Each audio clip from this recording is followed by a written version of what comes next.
Всем привет! Сегодня у нас 15 марта, 5 часов вечера.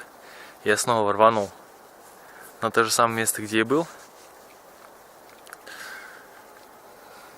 Но здесь у меня в этот раз меньше работы, потому что полог-то мой я не разбирал, он так и остается.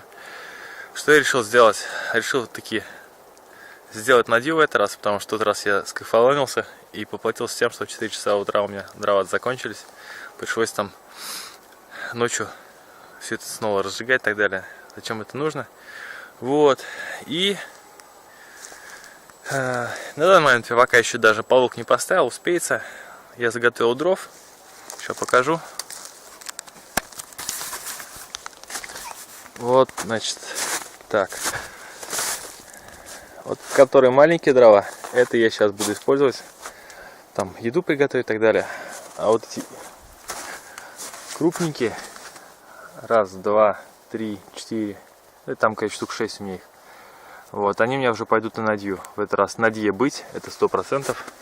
Вот, ну и я решил, как бы сказать, делать безотходное производство. Все, что падало с деревьев во время валки этих деревьев, которые я срубил, вот все я в кучу собрал. И плюс, я не знаю, нужно это или не будет, как аптечка у меня такая для моего костра, если вдруг ночью погаснет. Вот щепа, то есть из моего прогресса я научился более-менее ровно рубить, и поэтому у меня теперь не какие-то там окрошки, а такие нормальные, скажем так, щепы, которые можно использовать для разжига костра. Ну, в принципе, некоторые даже крупные попадаются, можно и так ими обогреваться, скажем так. Вот. В этот раз я стал поумнее чуточку, взял с собой таки вторую обувь. Когда я закончу все работы, шастание, скажем так, по лесу, да, в поисках там рубки и стаскивание дров в одну кучу, я их уже надену спокойненько, и мои ножки будут чистенькие весьма. Так вот, что еще из приколов? Так, где вот эта куча лежит, я сделаю это тут ночью надью, скажем так, чтобы не путать одно с другим, вот на этом месте я сделаю сейчас себе костер пищевой, скажем так. Дамы и господа, доброй ночи. Время у нас без 10:11, и я раскочегарил надью.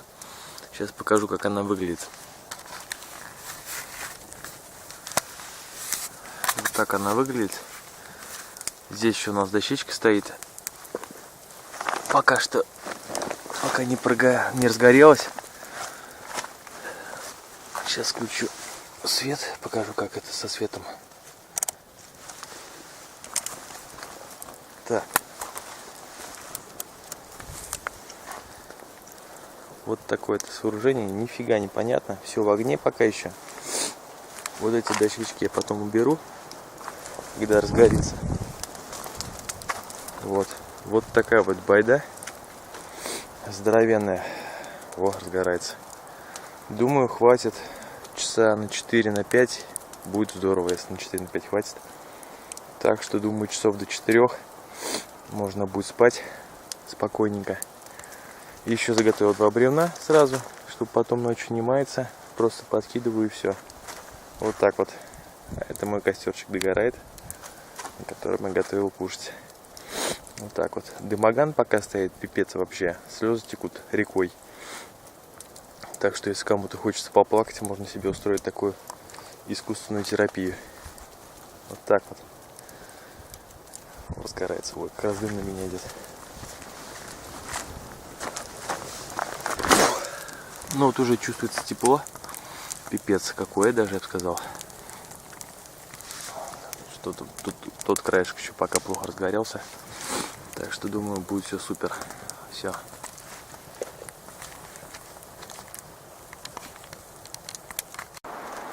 Всем привет, ребятушки.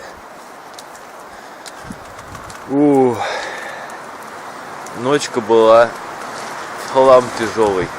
В этот раз дрова даже остались. Но, блин, до 3 часов ночи мне было жарко невыносимо. Потом часик я поспал, а потом начался такой витрина, что вообще пипец. Если присмотреться, как вулкан Везувий, как будто бы все нафиг в пепле. Вообще везде этот пепел, везде тоннами, блин, на мне, на лице, руки. Вот тут мыл, а вот тут не мыл. Жесть. Теперь я понимаю, как чувствуют себя бомжи, мне кажется. А вот моя харя после всего того, что было. 2 раза ночью начинало гореть одеяло из этого, блин, ветра. Пепел нес. Угли. Харя моя в ожогах вся. Короче, вообще... О, блин, нос какой жесткий. Вообще. Вот такие дела. Но есть хорошие новости. 2. Первое. То, что я таки сделал надью. И вторая. Мне вчера перед отъездом батя подарил свой нож. Мне это так важно, пипец. Вот так вот. Ладно, всем пока.